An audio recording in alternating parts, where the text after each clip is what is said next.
Estás en Radio Alberquilla. Adelante.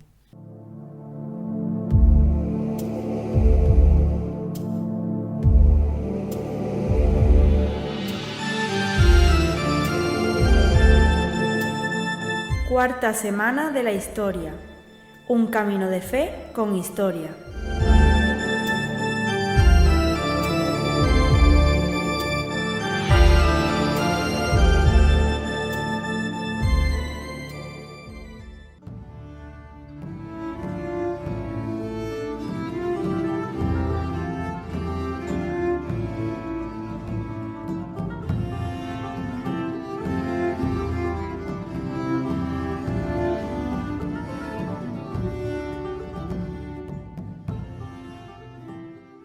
Hoy, tercer día de la Semana de la Historia, contamos con una persona, con don Raúl Fernando Gómez Barranco, quizás el alma mater de esta cuarta Semana de la Historia organizada por la Sección de Educación Permanente de Salteras y Radio Alberquilla. Las primeras palabras, Raúl, son de agradecimiento por haber hecho posible este evento en el año Jacobeo 2021 y que sin duda será uno de los elementos importantes en este año. Don Raúl hoy nos ofrece una conferencia llamada Liber Sancti Jacobi, el Codex Calistinus. Don Raúl Fernández Gómez Barranco es oficial de la Armada en la Reserva, graduado social diplomado, diplomado universitario en Relaciones Laborales, especialista universitario en Análisis de Inteligencia y especialista universitario en terrorismo yihadista y movimientos migratorios e insurgentes. Está en posesión de varias cruces al mérito militar, naval, aeronáutico y es caballero de la Real y Militar Orden de San Hermenegildo en las categorías de Cruz, Encomienda y Placa. Profesor asociado de la Sección de Educación Permanente de Adultos de Salteras y docente colaborador local de la Universidad Pablo de Olavide, también en la localidad de Salteras. Inicia su andadura peregrina en el año 1993 con la realización de su primer Camino de Santiago desde Astorga a Santiago de Compostela. En 1997 funda la Asociación de Amigos del Camino de las Islas Baleares y ocupa el cargo de presidente hasta el año 2002.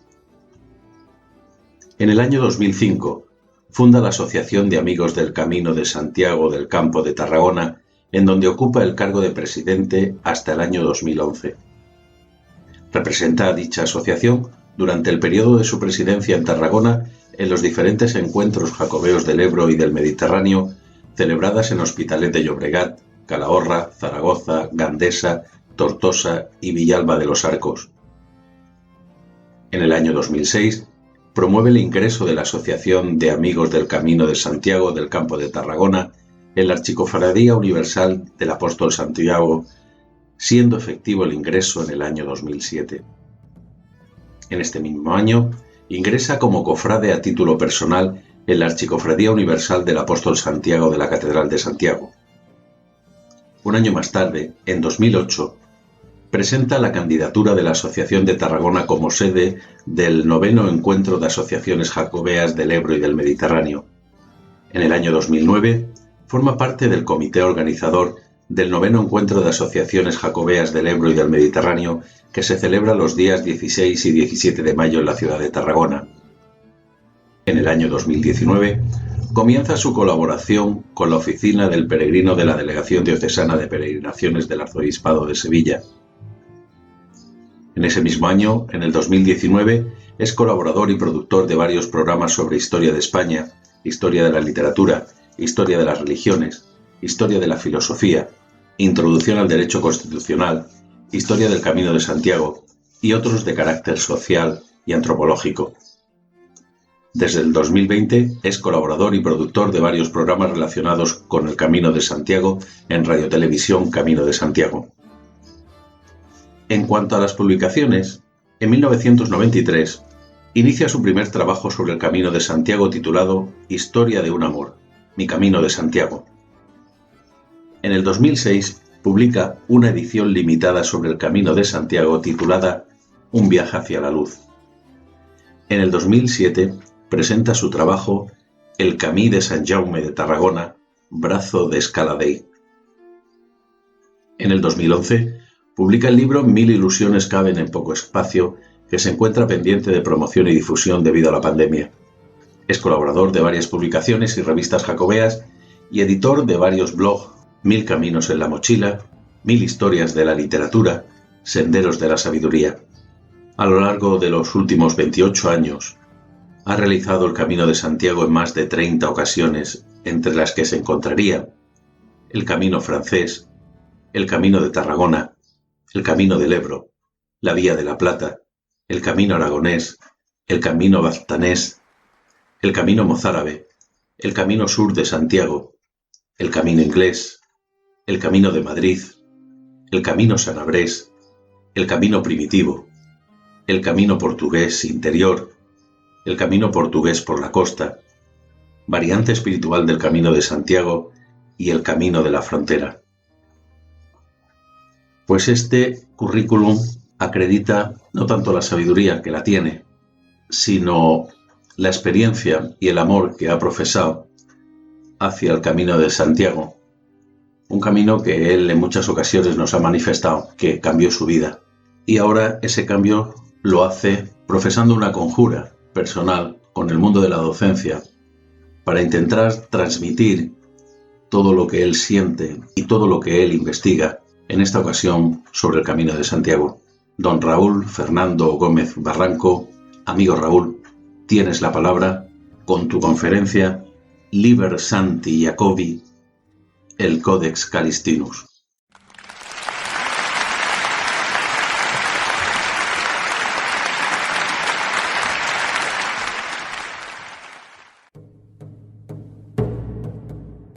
Gracias, Emilio, por tus palabras y por tu generosidad, que resuman amistad y confianza, y bienvenidos a todos y a todas aquellas personas interesadas en el mundo jacobeo en general, a los peregrinos del Camino de Santiago que en alguna ocasión ya han realizado su peregrinación a Compostela,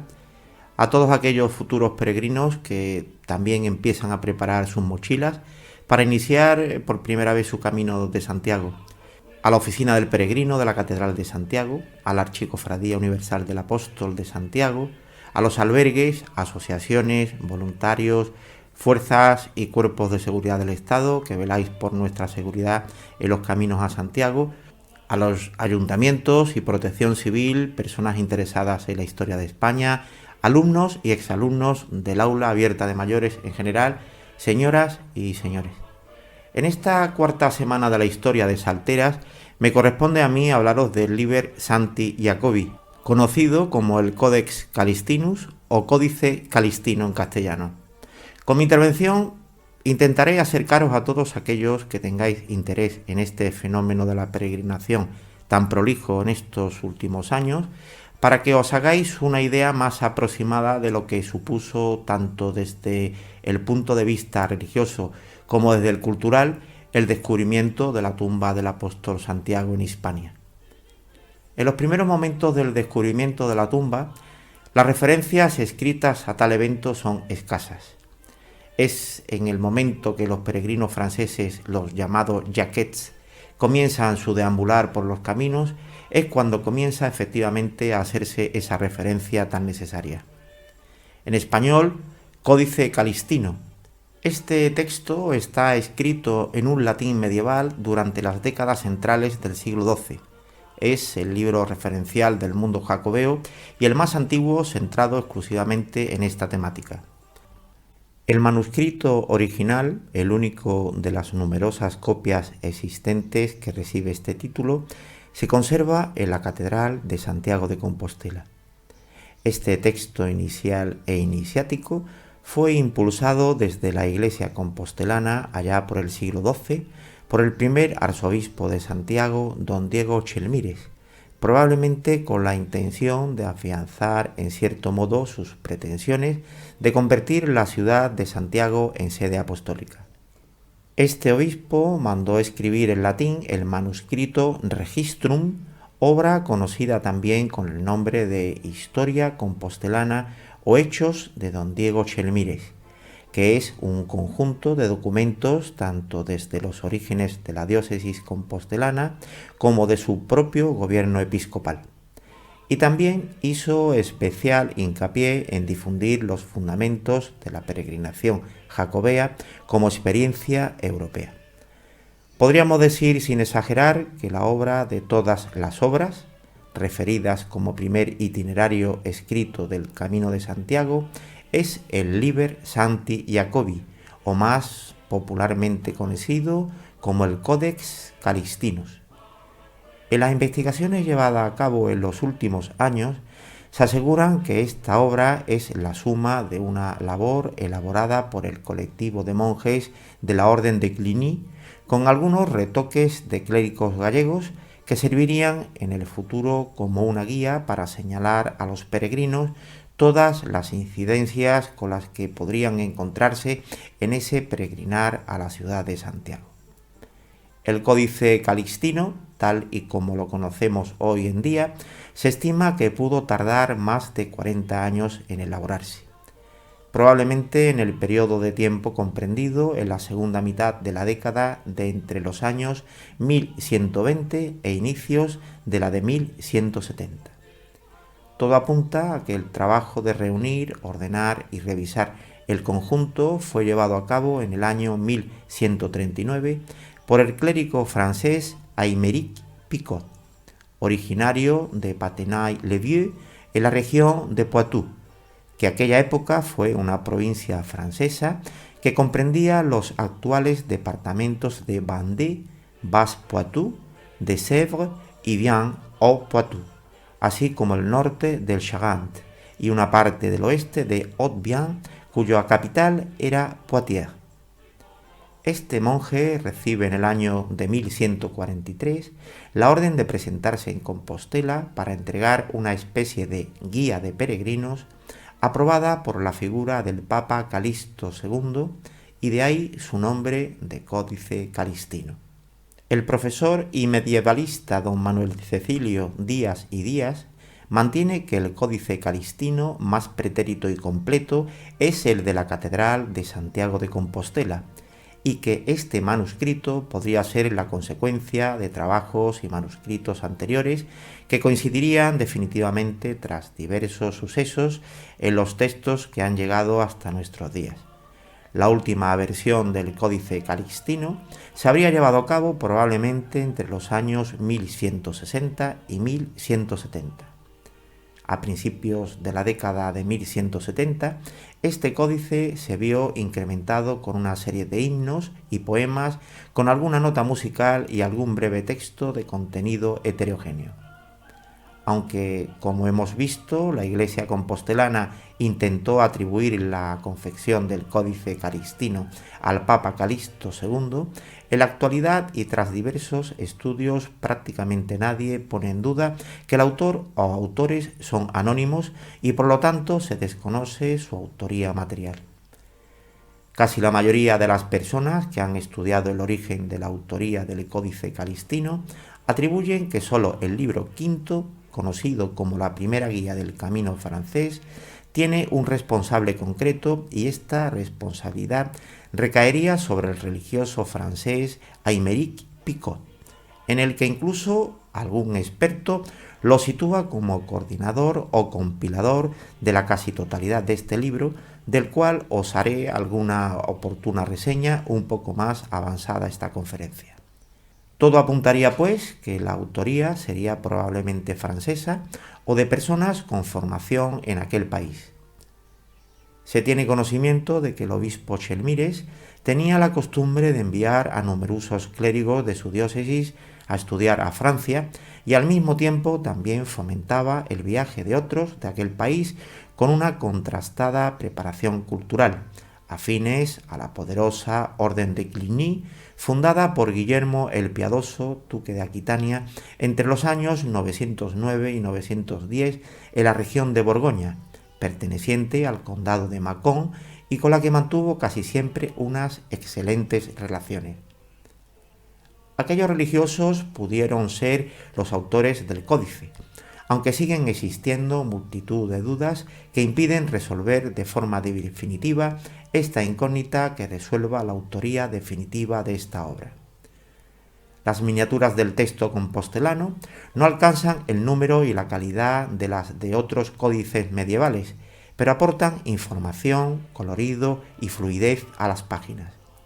Son también de gran valor artístico la mayoría de las capitulares, como la inicial del Códice Compostelano, que representa al Papa Calixto redactando el libro. Sigue diciendo en sus estudios el profesor don Manuel Cecilio Díaz y Díaz, y cito, que en la elaboración del Calixtinus participarían de una forma u otra copistas, poetas, músicos, narradores y fabuladores, así como teólogos de nota y escritores de raras habilidades, representando, al menos en sus productos finales, lo más selecto del mundo cultivado de la península, identificada en el Reino de León, así como del norte y centro de Francia, sin descuidar otros diversos países. Fin de la cita. El obispo Chelmires seguramente querría registrar de forma definitiva el prestigio e influencia del sepulcro compostelano en el resto del mundo cristiano, como base para su engrandecimiento, y esta especie de enciclopedia jacobea del momento tenía que ser el instrumento promocional. Quizás sea esta orientación de la obra, que mira más al resto de Europa que a la península, el motivo por lo que el Calixtinus apenas hace mención a la lucha de los reinos cristianos peninsulares contra los musulmanes, reserva sorprendentemente esta labor al franco-alemán Carlomagno, algo que con el tiempo haría de esta parte una especie de texto maldito en España. Toda esta información aparece ordenada en 5 libros y unos apéndices musicales de variado contenido en la versión del Códex conservada en la Catedral de Santiago de Compostela, la más completa y antigua de las existentes, como ya hemos ido anotando a lo largo de mi intervención. Contiene esta obra un total de 225 páginas en pergamino de 30 por 21 centímetros en grafía francesa. Los libros 1 y 5, sobre todo este último, tienen un carácter más informativo y práctico, ya que se centran en aspectos de la liturgia propia de Santiago y en una serie de consejos para facilitarles a los peregrinos su visita al santuario. Por el contrario, los libros 2, 3 y 4 inciden en aquellos aspectos que favorecerían mejor el prestigio y difusión del mundo jacobeo, los milagros del santo, que presentan un carácter traumatúrgico sin límites territoriales, el traslado de sus restos a Galicia y el descubrimiento de su sepulcro. Sobre la titularidad del Codex Calixtinus dejó escrito el ilustre profesor don Luis Vázquez de Parga en las peregrinaciones a Santiago de Compostela, y cito literalmente que, descontada la falsedad de las cartas de Calixto II e Inocencio II, se plantea el problema de quién era el verdadero autor del Liber Sancti Jacobi.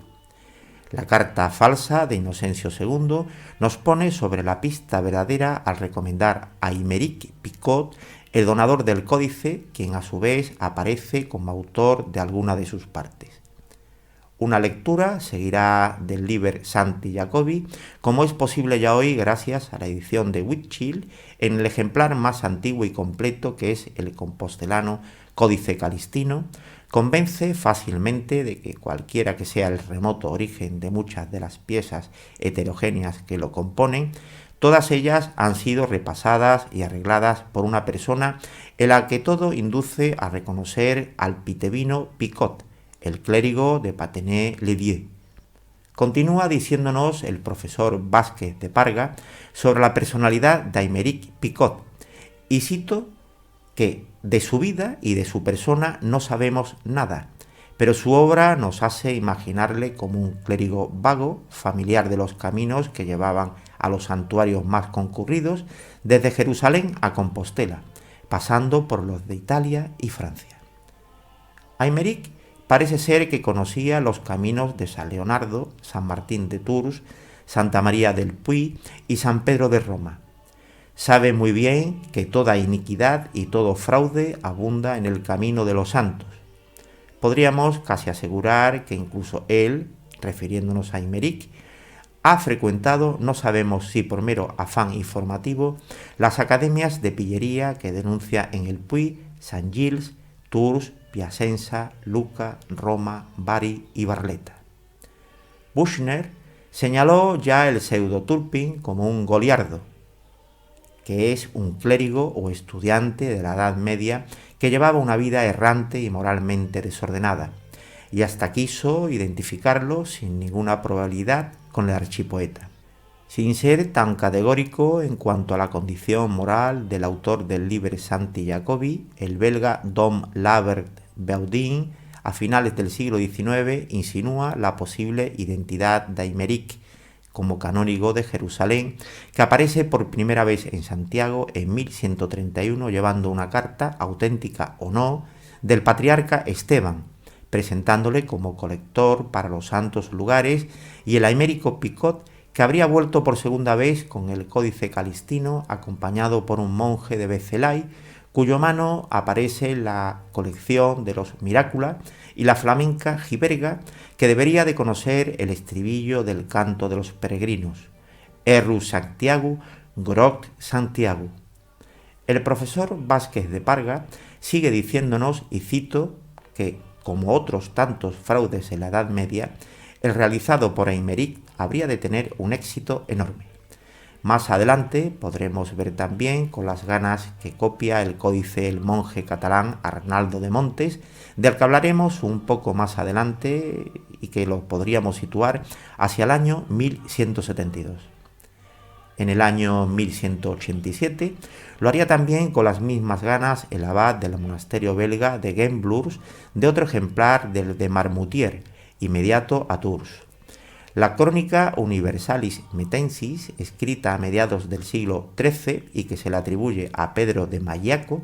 registra al año 1119 refiriéndose al Papa Calixto II. Bajo la autoridad de Calixto recoge Vicente de Beauvais en su gran Speculum Historiale la sustancia del Liber Sancti Jacobi, y Vorágine utilizará casi exclusivamente sus datos al redactar la leyenda de Santiago el Mayor. Ya en los albores del Renacimiento, el médico de Nuremberg, Jerónimo Münzer, durante su estancia en Compostela en 1494, hizo algunos extractos de la misma obra utilizando un ejemplar que encontró en casa de un capellán del arzobispo compostelano. Sin embargo, una fortuna más extraordinaria estaba reservada a una de sus partes, la Historia Turpini, que aún hoy conservamos en más de 50 códices latinos repartidos por todas las bibliotecas de Europa y en traducciones antiguas a sus principales lenguas. En cuanto a la relación de Cluny con el Liber Sancti Jacobi, el francés Joseph Bédier, en el primer tercio del siglo XX,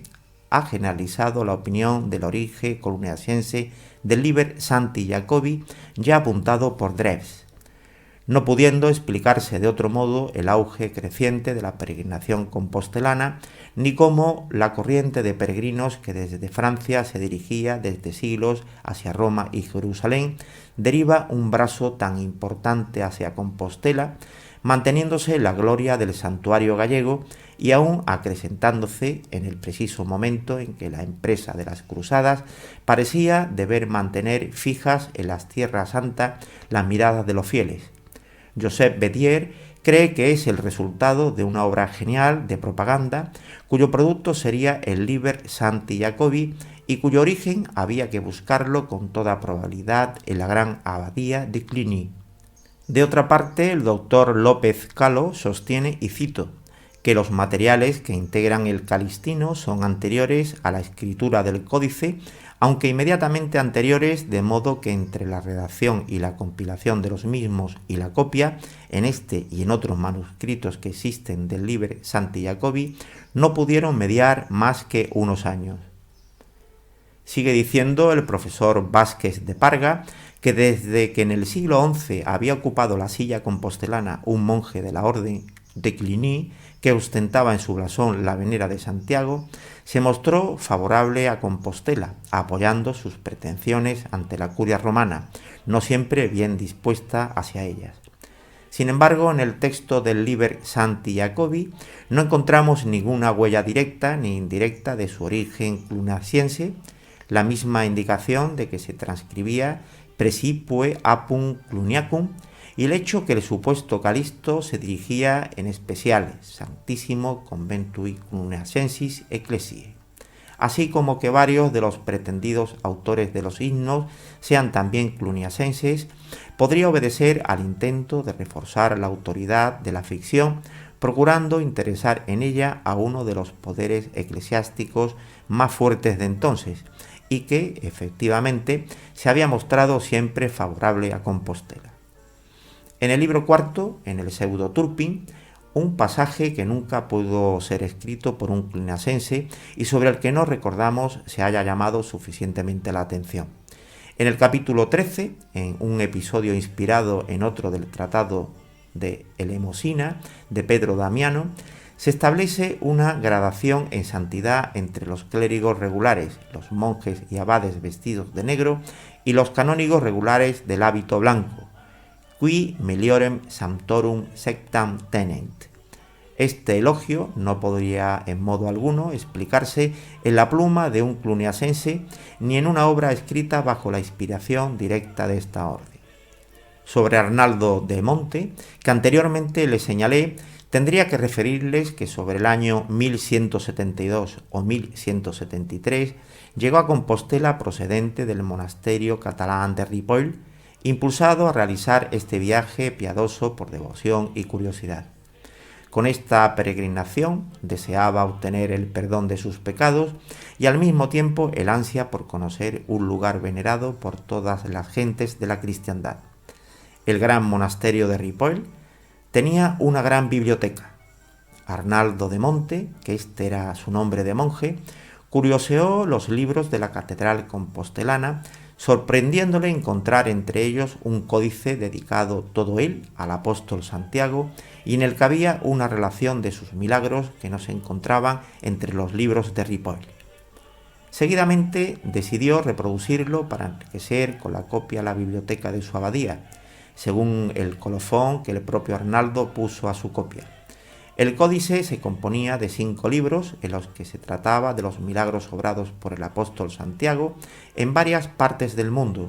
y contenía escrito de los santos padres Agustín, Ambrosio, Jerónimo, Gregorio, León, Máximo y Beda, a más de otros varios textos litúrgicos para leer durante todo el año en las fiestas del mismo santo. Puesto que el códice era muy grueso y le faltaban dinero y tiempo, solo copió Arnaldo íntegros los libros segundo, tercero y cuarto,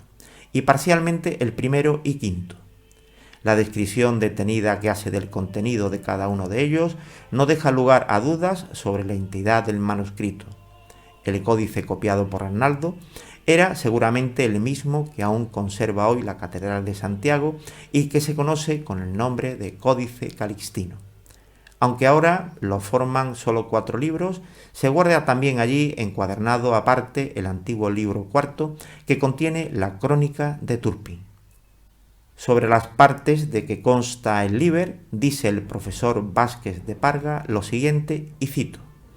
abre el códice un dístico leonino que le sirve a la vez de título y de salutación. Ex re signatur Jacobus liber iste uocatur ipsum inscribente sit gloria sitque legenti. A continuación va una carta del Papa Calixto II dirigida a Guillermo, patriarca a la sazón de Jerusalén, y al arzobispo de Santiago, Diego, en la que anuncia el envío del códice para que lo lean y corrijan. Al mismo tiempo hace historia de su origen. Siendo él escolar y muy devoto de Santiago, recorrió tierras y provincias extrañas durante 14 años, recogiendo en ellas los escritos que encontraba referentes al apóstol, copiándolos en pequeños y desiguales trozos de pergamino, con la intención de reunirlos luego en un volumen que sirviese para que los devotos de Santiago pudieran encontrar reunida la lectura necesaria para los días festivos. «Oh, admirable fortuna», exclama, «caí entre bandoleros y despojado de todas mis cosas, solo me quedó el códice. Fui encerrado en cárceles y, habiéndome despojado de todo mi haber, solo me quedó el códice. Caí muchas veces en el profundo de muchas aguas y escapé difícilmente a la muerte, pero el códice salió conmigo nada estropeado. La casa en que me encontraba se quemó y, consumidas todas mis cosas, solo el códice se libró del fuego. Por si todos estos prodigios no fueran suficientes, prueba de que su obra contaba con la aceptación divina, una noche fue arrebatado en éxtasis y el hijo del sumo rey le manifestó su satisfacción por la obra que había emprendido. Otra vez, cuando estaba componiendo el sermón Veneranda 10, volvió a mostrársele en compañía de Santiago, diciéndole: «Escribe lo que empezaste, denunciando los crímenes de los malos hospederos del camino de mi apóstol». El códice sigue diciendo: se compone de 2 partes. Los 2 primeros libros son para leer en la iglesia, los restantes en los refectorios y en las comidas. No es que el contenido de estos libros sea de menor autoridad, sino que los 2 primeros dan materia más que suficiente para leer en los maitines, y en la misma extensión de los sermones y milagros no permitirá la lectura de toda en la iglesia, debiendo completarla en el refectorio durante la octava de cada fiesta. Después critica algunos usos litúrgicos practicados en Compostela, como el introducido por el chantre Juan Rodríguez, quien, satisfecho en cierta ocasión porque las oblaciones de su semana habían llenado su bolsa y recordando que de San Nicolás se cantaba el responsorio Novit suis famulis prevere presentia commoda, se lo aplicó a Santiago, suprimiéndole el título de confesor Beatus Jacobus iam triunfo potitus nuit suis famulis prevere presentia commoda, sin tener en cuenta que, así como el uso eclesiástico no admite que se cante a un confesor, el responsorio de un apóstol tampoco permite que se cante de un apóstol el de un confesor, o el de San Juan Bautista, o el de otro santo. El supuesto autor de esta obra, a la que él llama Jacobus y que nosotros designaremos por el título más generalizado en estos últimos tiempos de Liber Sancti Jacobi, la presenta como una compilación litúrgica y hagiográfica. Efectivamente, podemos comprobar con facilidad que estas materias forman la parte más importante del códice. El libro 1, Antología litúrgica, está compuesto de una gran parte del códex y es el núcleo. Diríamos que forman parte 17 sermones para las fiestas de Santiago, 2 relatos del martirio del apóstol Santiago, 2 oficios, el de víspera de la fiesta de Santiago, el 24 de julio, y el de la fiesta de Santiago, el 25 de julio y 30 de diciembre. 2 misas para los mismos días, misa de la vigilia de Santiago, el 24 de julio, y misa de la festividad de Santiago, el 25 de julio. Instrucciones para las misas de cada uno de los días de la octava de las fiestas de julio, una misa para la fiesta de los milagros, el 3 de octubre, una misa para la fiesta de la traslación, el 30 de diciembre, y piezas extras para la octava de esta. Finalizando este libro se halla un suplemento gregoriano con alguna nota musical en la que incluye 2 Benedicamus Domino, 4 Conductus, una misia farcida que se le atribuye a Fulbert de Chartres, que se usa en la festividad de Santiago tanto el 25 de julio como el 30 de diciembre. La coexistencia de 2 festividades en fechas diferentes dedicadas al apóstol Santiago, 25 de julio y 30 de diciembre, tienen como explicación el establecimiento del rito romano en relevo del rito hispánico a finales del siglo XI. El contenido del libro primero está compuesto por índice de 31 capítulos, sermones y pasiones. En el capítulo 1, el sermón de Beda el Venerable. En el capítulo 2, exposición del Papa Calixto para la vigilia, Vigilae Noctis Sacratissimae. El capítulo 3, 12 bendiciones del Papa Calixto a las lesiones de Santiago, Ad sit nobis gratia Dei. El capítulo 4, prólogo de Calixto y pasión menor de Santiago, Gaio Quatur Annis. El capítulo 5, sermón del Papa Calixto en la pasión de Santiago, Celebritatis Sacratissime. Capítulo 6, segundo sermón del mismo Papa Calixto para el 25 de julio, Spiritali Igitur Jocunditate. El capítulo 7, exposición del mismo para Calixto para el 25 de julio, Ad est nobis dilectissimi fratres. Capítulo 8, homilia de Beda el Venerable para el 25 de julio, Dominus conditor ac redemptor noster. Capítulo 9, prólogo de Calisto y pasión mayor de Santiago, post ascensionem Dominicam ad celos apostolus Domini nostri Iesu Christi. El capítulo 10, exposición de San Jerónimo para el 26 de julio, segundo día de la octava de Santiago Apostólica, y así sucesivamente, que lo podréis también ver pues, en diferentes composiciones sobre este libro. Y llegamos a la última, que sería la 31, que es una misa faracida de Santiago, que se puede cantar en las fiestas del 25 de julio y el 30 de diciembre. El libro segundo íntegro lo compone una colección de milagros, de Miraculi Sancti Jacobi, el libro de los milagros. Este libro está formado por los 22 milagros que se le atribuyen al apóstol Santiago y que fueron realizados por diferentes zonas geográficas de Europa. Su contenido es muy parecido a otros compendios de milagros que se recopilan durante los siglos XI y XII. En el segundo libro, más pequeño, según aparece registrado en el Códex, los 22 milagros fueron recopilados por Calixto II, por Beda el Venerable, Maestro Huberto y Anselmo de Canterbury. Los 22 milagros, os voy a citar algunos, son los siguientes. En el capítulo 1 de los 20 hombres que liberó el apóstol del cautiverio de los moabitas, el capítulo 2 del hombre a quien le fue borrada la mención de un pecado por disposición divina sobre el altar de Santiago, el capítulo 3 del niño que el apóstol resucitó de entre los muertos en los montes de Oca, el capítulo 4 de los 30 lorenses y del muerto a quien el apóstol llevó en una noche desde los puertos de Sise hasta su monasterio, el capítulo 5 del peregrino colgado a quien Santiago salvó de la muerte, aunque estuvo pendiente en el patíbulo 36 días, el capítulo 6 del polletevino a quien el apóstol dio como ayuda un ángel en la figura de un asno, el capítulo 7 del marinero Frisón a quien vestido con su casco y escudo sacó el apóstol de lo profundo del mar, el capítulo 8 del obispo que, salvado del peligro del mar, compuso un responsorio a Santiago. Y así sucesivamente, por no alargarnos, hasta el capítulo 22, que trata del hombre que fue vendido 13 veces y otras tantas liberado por el apóstol Santiago. El tercer libro, la gran narración de la traslación de Santiago y la carta del Papa León sobre el mismo asunto, con 2 capítulos sobre las 3 fiestas de Santiago y las caracolas que recogían los peregrinos en las playas gallegas y a las que llama Turba Sancti Jacobi, este último de muy pocas líneas.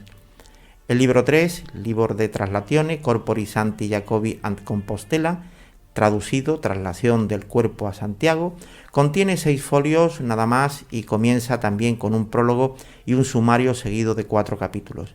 En él se revela la evangelización del apóstol Santiago en España y la posterior traslación de su cuerpo desde Jerusalén hasta Galicia. En este libro también se habla de la costumbre de recoger vieiras en las costas gallegas. El contenido de este libro sería el siguiente. El índice de 4 capítulos, el prólogo, empieza el prólogo del bienaventurado Papa Calixto sobre la gran traslación de Santiago. En el capítulo 1 empieza la traslación del apóstol Santiago, hermano del apóstol y evangelista San Juan, que se celebra el día 30 de diciembre, de qué manera fue llevado desde Jerusalén a Galicia. En el capítulo 2 empieza la carta del Papa San León acerca del traslado de Santiago Apóstol, que se celebra el día 30 de diciembre. En el capítulo 3, Calixto, Papa, acerca de las 3 solemnidades de Santiago. En el capítulo 4, acerca de las conchas de Santiago.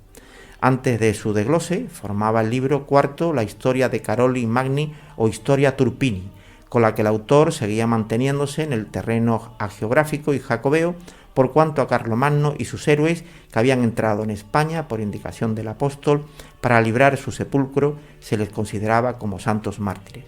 El libro 4, l'Historia Caroli Magni e Rotolandi, Conquistas de Carlomagno, es un libro que es el segundo en tamaño de los 5 libros. Está compuesto de 26 capítulos y este libro es extraído del manuscrito y se forma el volumen llamado Historia Turpini y fue vuelto a reponer en el Codex Calixtinus cuando se restauró en el año 1966. Se le atribuye a este libro a Turpin entre los años 748-794, que llegó a ocupar la silla del arzobispado de Reims, figurando incluso entre los 12 pares de Carlomagno en la Chanson de Roland. Este es el motivo por el que este libro es conocido como el Pseudo Turpin. Está formado por los siguientes capítulos. Capítulo 1 de la aparición del apóstol a Carlomagno, capítulo 2 de las murallas de Pamplona derrumbadas por sí mismas, capítulo 3 de los nombres de las ciudades de España conquistadas, capítulo 4 del ídolo Mahoma, capítulo 5 de las iglesias que hizo Carlomagno, capítulo 6 de Agiolando, capítulo 7 del ejemplo de la limosna del muerto, capítulo 8 de la batalla de Sagún en la que florecieron las lanzas, capítulo 9 de la ciudad de Agen, capítulo 10 de la ciudad de Saintes y así sucesivamente hasta el capítulo 26, que es de la Cruzada de España, carta del Papa Calixto. El libro quinto describe los caminos que llevan a Compostela, pero insistiendo sobre todo en los santuarios que pueden visitarse en el trayecto. Este libro, llamado El Iter pro Peregrinis and Compostela, Guía del Peregrino, está compuesto por un apéndice que contiene unas obras polifónicas, el apéndice 2, que es posterior a la redacción original del manuscrito. Según algunos autores, este libro es la primera guía del Camino de Santiago. Me gustaría hacer un pequeño inciso en este apartado, ya que tener esta consideración por algunos escritores y algunas personas no nos confundan en que esto es una guía turística, es una guía Liber Sancti Jacobi de recomendación al peregrino que toma camino a Compostela. Entonces no, el turismo como lo entendemos hoy en día no existía y por lo tanto no hay que frivolizar en esta cuestión, ya que muchos de los peregrinos que salían a hacer esta peregrinación incluso no volvían a sus casas por muerte natural, por enfermedades, por asaltos de bandidos, etcétera, etcétera, etcétera. En este libro se describen lugares, accidentes geográficos, carácter de las personas por donde va pasando y también describe con gran detalle la ciudad de Santiago y la catedral. Contiene los siguientes capítulos, que serían pues el capítulo 1 de los caminos de Santiago, el capítulo 2 de las jornadas del Camino de Santiago, capítulo 3 de los nombres de los pueblos del Camino de Santiago, capítulo 4 de los 3 hospicios del mundo, capítulo 5 de los nombres de algunos que repararon el Camino de Santiago, capítulo 6 de los buenos y malos ríos que se hallan en el Camino de Santiago, capítulo 7 de los nombres de las tierras y de las particularidades de las gentes que se encuentran en el Camino de Santiago, y así sucesivamente hasta el capítulo 11, que trata de cómo deben ser acogidos los peregrinos de Santiago. Aquí sería el fin del quinto libro del apóstol. Un colofón sigue al explicit de este libro, que dice: un codicem prius ecclesia romana dirigenter suscepit, scribitur enim incompliribus locis in Roma esiriset in irmosnabnis oris in Gallia, in Italia, in Teutónica e in Frisia et precipue apul cluniacum. Aunque parece que con este colofón debería terminar el códice, este sigue todavía por espacio de 10 folios con varios signos. En medio de ellos hay una carta de Inocencio II, tan poco auténtica como la de Calixto II, que encabeza la colección. En ella se dice que el códice en cuestión, compuesto primeramente por el Papa Calixto y donado a la iglesia de Santiago por Aymeric Picot, presbítero de Patenay-le-Vieux, que es también Oliverio de Iscan, de la villa de Santa María Magdalena de Vicelay, y Gilberca, flamenca, su socia, es auténtico. Y dice en latín: verbis veracissimum actiones pulcherrimum ab aeretica et apocrypha prauitate alienum, excomulgando a los que molestasen a sus portadores en el camino o a los que le robasen de la iglesia del apóstol una vez que le hubiese sido allí ofrecido. Los confirmantes de la carta son auténticos cardenales de la curia de Inocencio II y gracias a ello se ha podido precisar que el documento hubo de forjarse después de 1138 o, lo más pronto, en dicho año. Es posible que la supuesta carta de Inocencio II se fabricase precisamente en dicho año para acompañar al códice como pieza independiente autentificadora y que, copiada después en el cuerpo del códice, por eso aparezca escrita de mano diferente. Le sigue inmediatamente un milagro de 1139 y después hay otros cuantos milagros y otras composiciones en verso, añadidos seguramente en diferentes épocas. Quiero, casi ya terminando esta conferencia, esta intervención mía, hablaros un poco del hurto y recuperación que sufrió el Codex Calixtinus el día 5 de julio del año 2011. Los archiveros de la Catedral de Santiago de Compostela echaron en falta la obra y denunciaron el robo a las autoridades. El códice fue sustraído de una cámara blindada donde se encuentran depositadas las obras más valiosas del archivo. Las investigaciones revelaron que el hurto se había producido la semana anterior.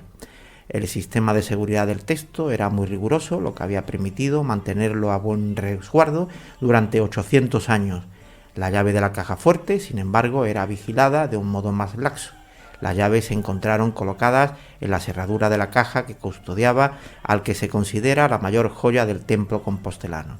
El 4 de julio del año 2012 fue recuperado el códice por la Brigada de Patrimonio Histórico de la Policía Nacional. Este habría sido robado por el principal sospechoso, un electricista que había trabajado en la catedral, que también tenía en su poder otros documentos y objetos del templo, entre ellos varios facímiles del propio Códice Calixtino y una importante suma de dinero en efectivo que había sido sustraída durante años de las colectas de la propia catedral. Bueno, pues estamos llegando ya así al final de esta conferencia, en la que hemos tratado el libro de los libros del Camino de Santiago, el Códice Calixtino. A lo largo de ella hemos hablado de la posible autoría de este libro, que lo impulsó la Iglesia compostelana en tiempos del arzobispo Diego Gelmírez para afianzar sus pretensiones como sede apostólica y difundir los fundamentos de la peregrinación jacobea como experiencia europea. De la composición del libro, que como ya ha quedado manifestado, está dividido en 5 libros y unos apéndices musicales de variado contenido. Son en total 225 páginas en pergamino de 30 por 21 centímetros en grafía francesa. Los libros 1 y 5, sobre todo este último, tienen un carácter más informativo y practicidad, ya que se fundamentan en aspectos propios de la liturgia de Santiago y en algunos consejos que facilitarían a los peregrinos a Compostela la visita a su santuario. En cambio, los libros 2, 3 y 4 resaltan aquellos aspectos que pudieran potenciar el reconocimiento y difusión del mundo santiaguista, los milagros jacobeos, el traslado de los restos del apóstol Santiago a Galicia y el descubrimiento de la tumba del apóstol. Bueno, pues simplemente agradecer a la sección de Educación Permanente de Adultos y a Radio Alberquilla de Salteras el gesto que ha tenido conmigo de invitarme para participar en esta 4ª semana de la historia. Espero que mi intervención os haya resultado útil y que estimulen en vosotros la ampliación de conocimientos sobre el mundo jacobeo y los caminos a Santiago. Muchas gracias.